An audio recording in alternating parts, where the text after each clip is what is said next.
Welcome into the 49ers Report. I'm Chase Sr. Appreciate all of you for being here with us. It is Rams week, and coming up on today's show, some burning questions for the San Francisco 49ers going into week 2.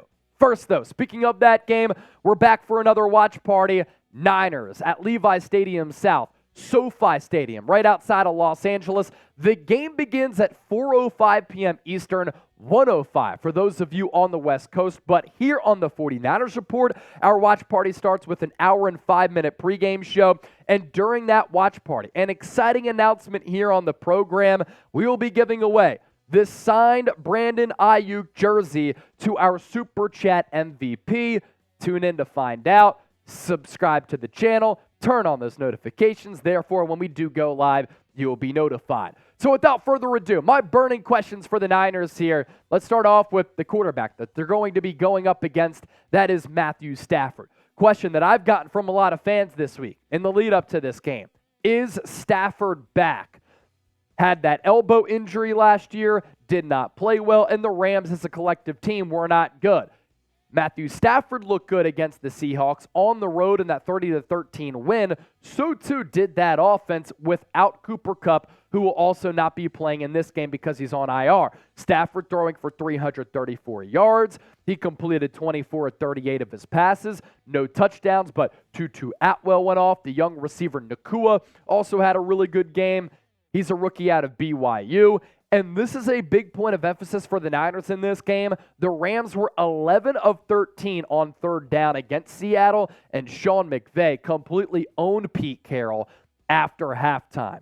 Question number 2, does Kyle Shanahan own Sean McVay? In the regular season, he does. Some might say that Kyle Shanahan has been Sean McVay's daddy. San Francisco has won 8 straight regular season matchups against the Rams. So Shanahan has had his protege's number going back 4 years now. 2 regular season games per year. We know what happened in the 2021 NFC Championship game. I still can't believe the San Francisco 49ers lost that game when they were up 17-7 going into the fourth quarter. But the 8 straight dubs here in the regular season, this has featured a lot of dominant performances for Kyle Shanahan's team. 31-14. 24-9, a close one, 27-24, 31-10 sprinkled in there. Another 3-point win, 23-20, an 8-point dub, a 3-point dub, and a 20-7 victory. So Kyle Shanahan, he's been able to cradle Sean McVay very often over the last 4 regular seasons.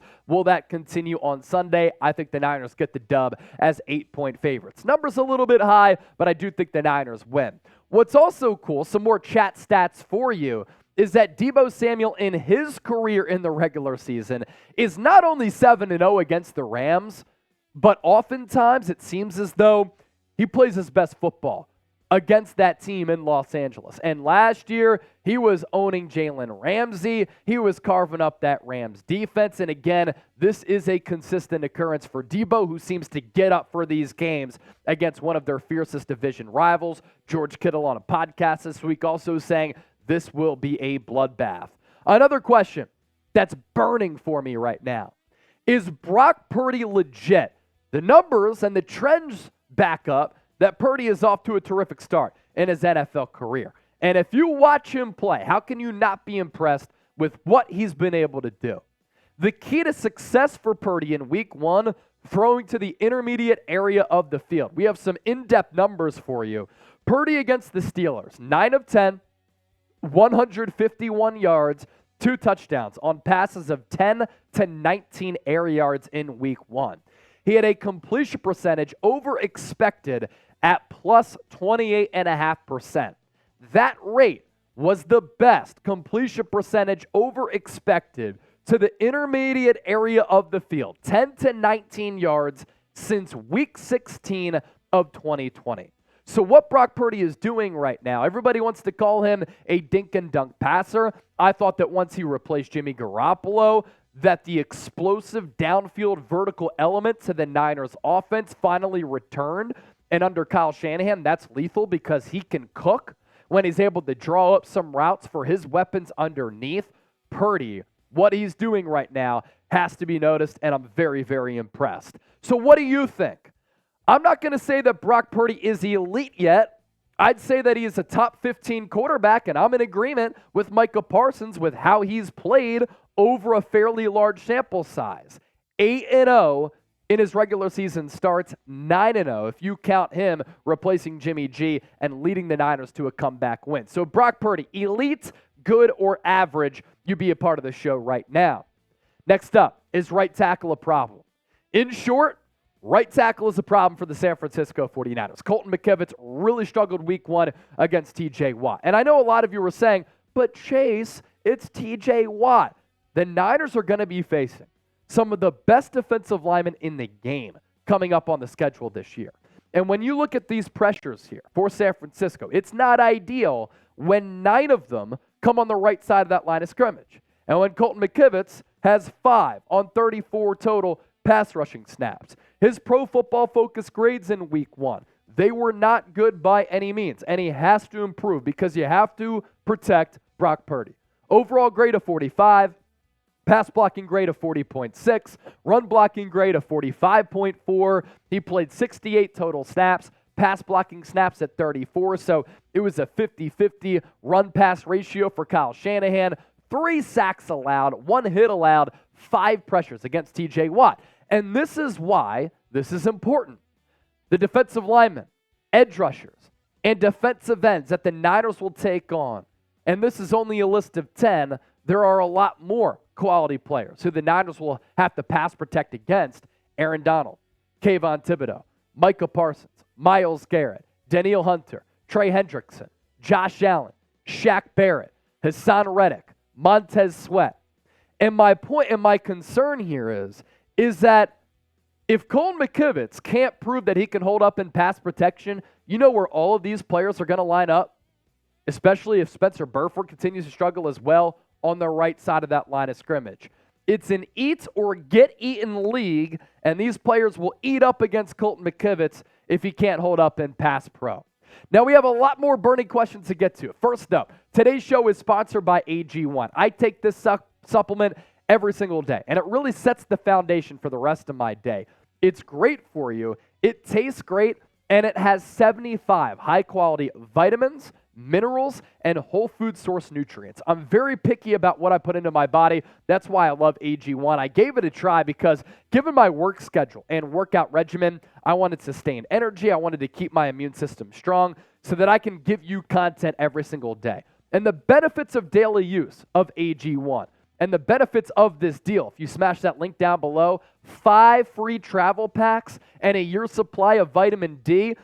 Vitamin D, exposure to sunlight, helped a lot of people stay healthy during the flu, cold, and COVID months. It promotes gut health. It supports immunity. It boosts your focus as well as your energy. And I work a lot of long hours here at Chat Sports. So I need that energy. I need that focus, but I want to stay healthy as well. I just simply mix 1 small scoop of AG1 with water. I drink it first thing each morning or after my workouts. I also love that something that's this good for you in prioritizing your health and wellness costs less than $3 a day. So if a comprehensive solution is what you need from your supplement and routine, then AG1 is giving you, the faithful, a free 1-year supply of vitamin D and 5 free travel packs with your first purchase. Go to drinkag1.com/chatsports. That's drinkag1.com/chatsports. Check it out. We're going to put that link available for you in the comment section as well as in the description of this video. So we're really cooking on today's show.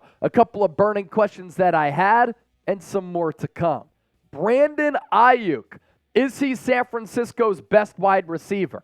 As I've been saying, the short answer to that question is yes. When you think about a pure wide receiver, route running, being able to line up outside, inside, beat press coverage, beat one-on-ones, come down with contested catches, pick up yards after the catch, not just be a goal line threat, but a goal line to goal line threat. Brandon Aiyuk, route running, footwork, precision with those routes. That's why I think that he's the best wide receiver on this roster. Deebo Samuel is great, but I look at him as more of a weapon as compared to a wide receiver. But this stat, pretty interesting for San Francisco as far as their franchise history goes.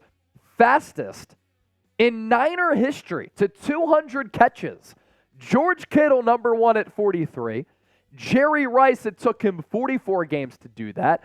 Deebo, 46. And Brandon Aiyuk entered the 200-catch club in Sunday's season opener. It took him 47 games. Some great players here on this list. And in Week 1, Brandon Aiyuk named NFC Offensive Player of the Week after he went off. He was targeted 8 times by Brock Purdy. He caught all 8 of those passes, 129 yards, and after Patrick Peterson said, there are telltale signs that we can intercept Brock Purdy in this game, it was Aiyuk who owned him, bringing down those 2 catches, and Brock Purdy, he was swagging out after throwing those tutties as well. So the short answer to that, yes, I do think Brandon Aiyuk, the best wide receiver on this team for the reasons that I talked about. Some of you were disappointed in Nick Bosa in Week 1 because the dude who had 18.5 sacks last year and 15.5 the year before that in 2021 didn't register a single sack. Will Bosa bounce back?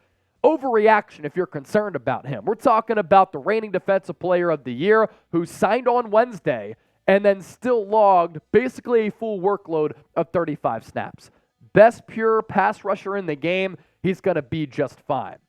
George Kittle, going back to the questions about the offensive line. I've seen a lot of these responses to what I've said on Twitter. Give me a follow at Chase_Senior. Well, Colton McKivitz may have struggled. Why not have George Kittle block and be that security blanket next to McKivitz, the kind of chip on those edge rushers and those defensive ends? You can do that. And George Kittle is a very, very quality pass-blocking tight end. But you don't want him doing that all the time. Remember, he was doing that far too much to start last year, and his receiving numbers were down year before that because of offensive line troubles. He was doing a lot of that as well. How did this Niners offense really start to take hold in addition to that Christian McCaffrey trade and the addition that he gave this team last year? It was George Kittle going off for 7 touchdowns, 7 touchdowns in the last month of the season. Like, he played awesome. So you want George Kittle as a passing threat in this offense. You don't want him always blocking because he's so gifted on that end. So he could do it a little bit. You don't want him doing it too much. If Dre Greenlaw is out, and keep in mind, we're recording this during our live show on Thursday, will the Niners miss Dre Greenlaw if he cannot play? Sometimes what I do when I watch the Niners, I don't even watch the football when the Niners are on defense. I watch the defensive line to see if they can win those matchups, but I take great pleasure in watching Fred Warner and Dre Greenlaw just display that sideline-to-sideline speed and some innate ability to sniff out plays before they happen, be physical, but also play so fast. And I want you to do yourselves a favor. Whenever Dre Greenlaw and Fred Warner are playing once again, even if you have to go back and watch the game on replay, just watch how they move. It's different as compared to other linebacking cores across the NFL. And in Week 1, Greenlaw and Fred Warner made statements. They let their presence be felt against Pittsburgh. They brought the boom, and to counteract a Rams offense that scored 30-plus points in Week 1, it'll hurt if you don't have Dre Greenlaw on the field because he's a borderline all-pro linebacker at this point. Christian McCaffrey, how does he do it? How does Christian McCaffrey do it? And how is he so unique? Another massive game for him. What a trade it was for San Francisco to bring him in as we got closer and closer to the NFL trade deadline last year. Since he has started, and the first game that he played last year was against the Chiefs. And then after that, 11 starts for San Francisco, and then obviously started in the postseason. But in the regular season, and then carrying over from those 11 regular season games to Week 1 this year, this is a Niners offense, since he has started, that has averaged 30 points per game. That's crazy. And how good was he against the Pittsburgh Steelers? Led all running backs in yards. 22 carries, 152 yards, almost 7 yards per carry, 1 touchdown in the longest 65 with some great blocks by Brandon Aiyuk and Ray McCloud. To have a weapon like this on your offense is unique, it's special, and to have this at the disposal of Kyle Shanahan, who can use him in a variety of ways, is a big reason why this Niners offense has been very difficult to stop. We round out with this. I want to hear from you down in the comments section. What is your one big burning question for the Niners? I just listed a bunch of them from my end. You let me know down in the comment section right now.